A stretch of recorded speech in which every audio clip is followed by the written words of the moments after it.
নমস্কার, আদব, আসসালামু আলাইকুম। আপনি কি ৫টি সেরা পাকিস্তানি ড্রামার কথা জানতে চান? তাহলে আসুন। ১ নম্বর সিরিয়ালটি হইছে হামসফর। ২০১১-১২ সালে প্রসারিত। এই ড্রামাটি একটি প্রেম ও পারিবারিক প্রতিষ্ঠা রেখে তৈরি, যেখানে প্রধান চরিত্রের আবেগ, পার্থক্য, বিশ্বাস ও বিশ্বাসঘাতকতা সবই রয়েছে। মুখ্য চরিত্রে ছিলেন মাহিরা খান ও ফাওয়াদ খান।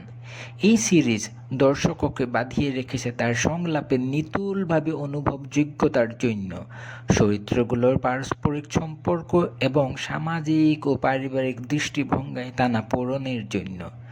২ নম্বর সিরিয়ালটির নাম হয়েছে প্যারে আফজাল।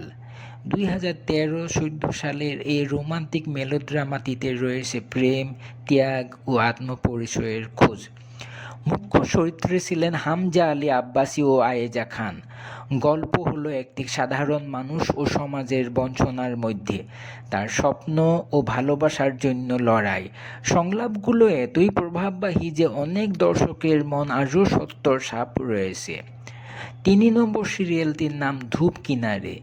১৯৮৭ সালে প্রসারিত একটি ক্লাসিক ড্রামা, যেখানে হাসপাতালের ডাক্তার দল ও তাদের ব্যক্তিগত জীবন পটভূমিতে আছে। মারিনা খান ও রাহাত কাজমি প্রধান চরিত্রে অভিনয় করেছেন। এই সিরিজের অন্যতম শক্তি হলো তার চরিত্রের গভীরতা, বিশুদ্ধ ও মানবিক সম্পর্ক এবং সাধারণ জীবন ও কাজে মানুষের অনুভূতির সংমিশ্রণ। আজও পুরোনো হলেও দেখতে ভালো লাগে। ৪ নম্বর সিরিয়ালটি হয়েছে জিন্দেগি গুলজার হায়। এই ড্রামাটি সামাজিক পার্থক্য, লিঙ্গে ভিত্তিক প্রত্যাশা ও স্বপ্নের লড়াইয়ের গল্প বলেছে। চরিত্রগুলো কাশফ ও জারুন মধ্যবিত্ত ধনী ব্যাকগ্রাউন্ডের বৈচিত্র্যময় জীবনযাপন ও মানসিকতার খোলাসা করেছে। গল্পের গঠন, সংলাপ ও অভিনেতাদের পারফরমেন্স সব মিলিয়ে দর্শকের হৃদয়ে একটি দাগ রেখে যায়।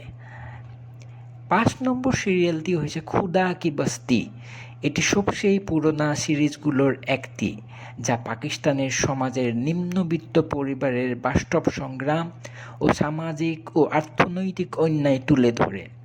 গরিব মানুষ, সমাজের শ্রেণীভেদ, অফিসিয়াল দুর্নীতি, মানুষের ন্যায্য অধিকার এইসব বিষয় থাকার কারণে এটি তার সব সময়ের বেশ এগিয়ে ছিল গল্প বলার দিকে। আপনি কি এই সিরিয়ালগুলো দেখছেন? ধন্যবাদ।